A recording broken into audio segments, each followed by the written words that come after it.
Hi everyone, Happy New Year and thanks for tuning into the AFV factory. So this is the next segment on the Model Collect E-50 Jagdtiger. Just a little catch up at the moment really, just so I can show you what I've been up to.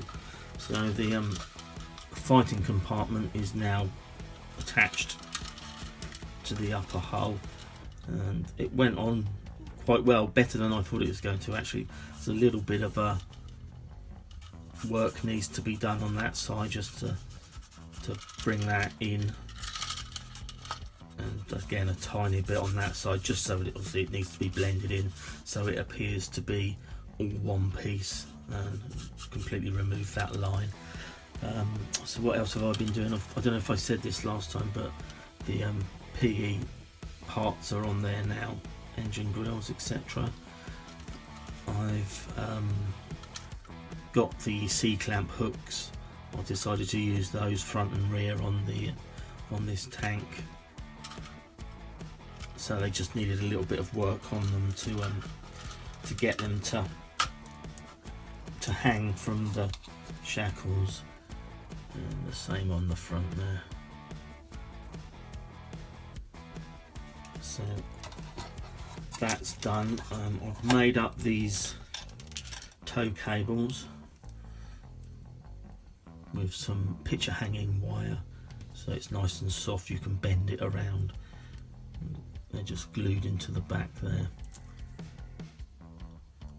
and I shall fill that and clean that up so that that's not visible when it's finished.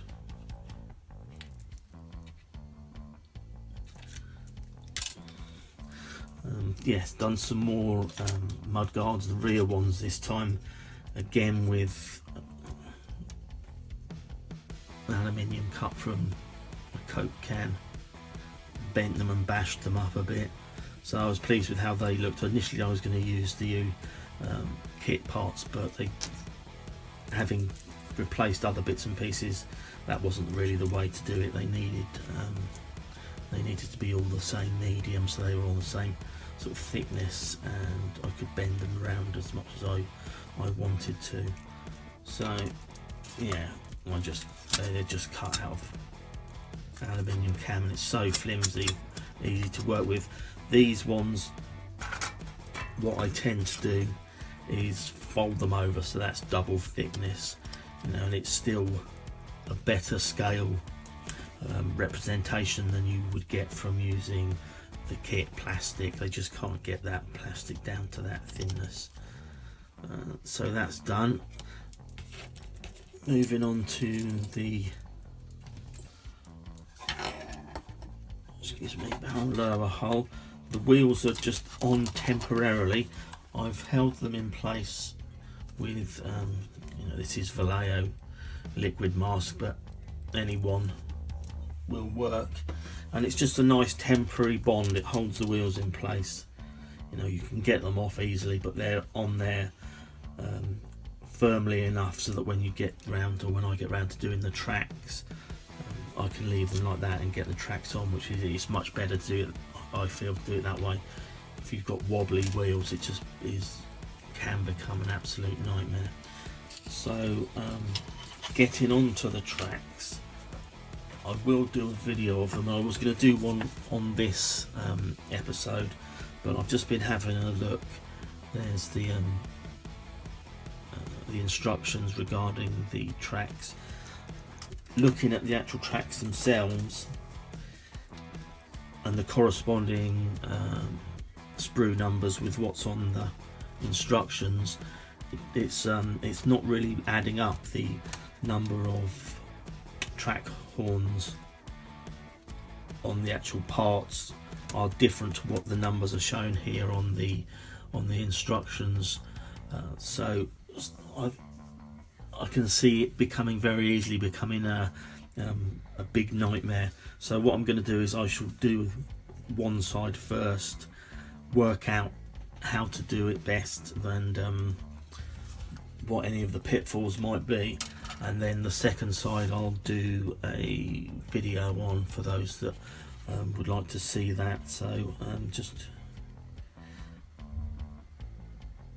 Yeah, because it's quite vague. It says here, try and choose the best tracks in straight line to fix.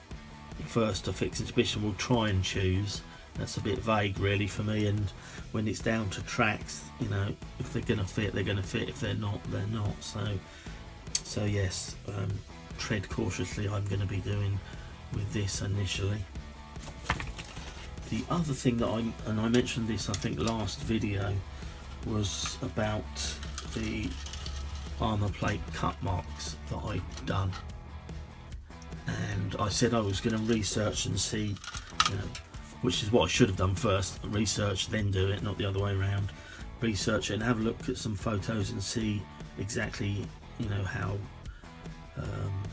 obvious they were or were not. So I've dropped in a couple of photographs here from the same vehicle, and as you can see, there's some are more noticeable than others. There's one there that's virtually got no evidence of cut marks, and the other one there quite obvious. So I'm pleased that that's kind of justified the work I've done on these. You know, I don't think they're overdone now. I could have probably done a better job, and next time round I will be able to achieve a better job on them, because of, you know, it's just a learning curve really. So yeah, so that's where we're at the moment. As I said, tracks will be next. So I wasn't very impressed with the Model Collect tracks. I've cut them off,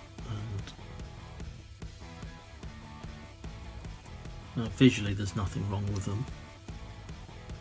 They've got decent enough detail, but I can see that they're not going to go on very well. I don't think so. So what I'm going to try and use is these tracks that I've got here, and these are, that's focusing or not. There we go.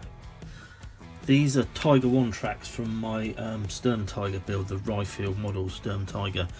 Now I didn't use these because I used an aftermarket resin set, so these are sort of redundant spares. So I mean, they look like they'll go on. They're not as wide as the E-50 tracks, but the guide horns seem to line up, and I'm hoping that the sprockets will line up. So I'm just going to build a little test number.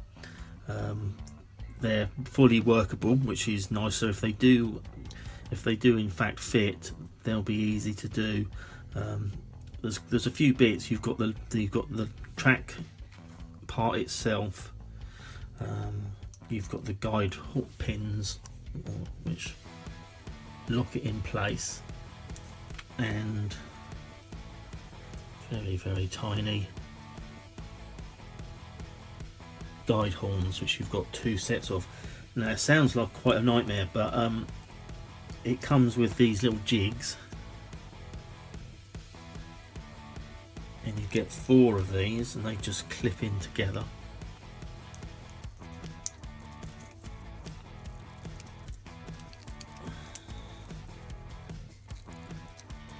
Like so. So you can in fact build a run like that.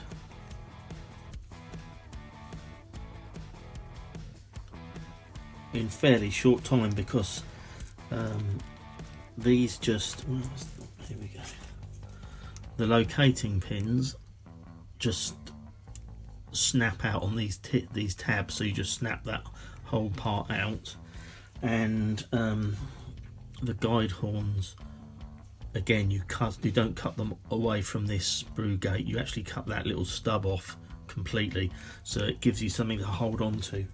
So let's have a bash and see how we get on.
So this is where we're at with the tracks. As I said, I cut out the kit tracks, and while being okay visually with detail, I just envisaged nightmares putting them together, to be honest. The instructions are vague, and when I tried to line them up with the road wheels and the sprocket, etc., they just didn't seem to fall naturally into place. So as I said, I had a complete set of Tiger 1 tracks for the Ryfield Models Sturm Tiger. So I just thought I'd build up a little run of links, which I have done here, and see how they go, because although they're not as wide as the Tiger tracks, or no, they're wider than the Tiger tracks. What actually is, the guide horns line up, they're the same, they fall into the same position as do the areas where the sprocket teeth fall into. So I tried it initially with the kit sprocket, and it does go,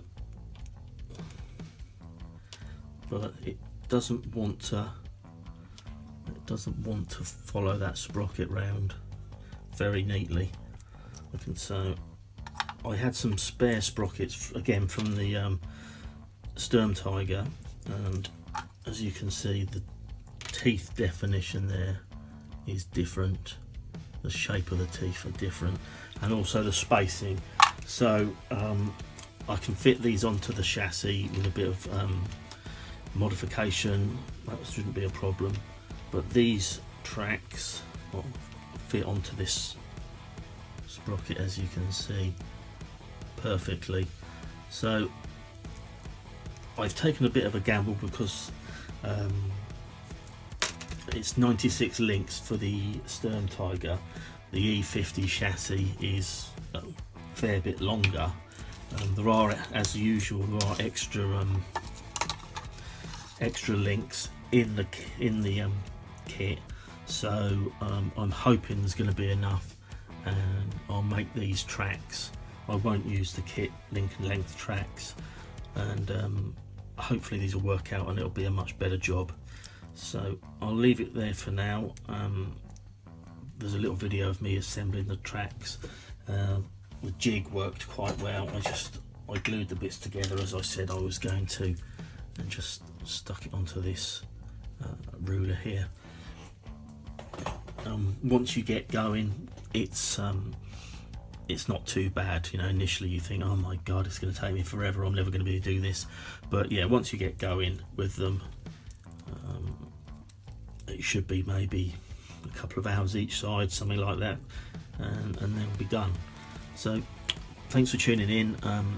I'll be doing another video fairly soon. I'm going to do a kit review for which is going to be my next kit that I'm going to build, and also carrying on with this Jagdtiger. So thanks for now.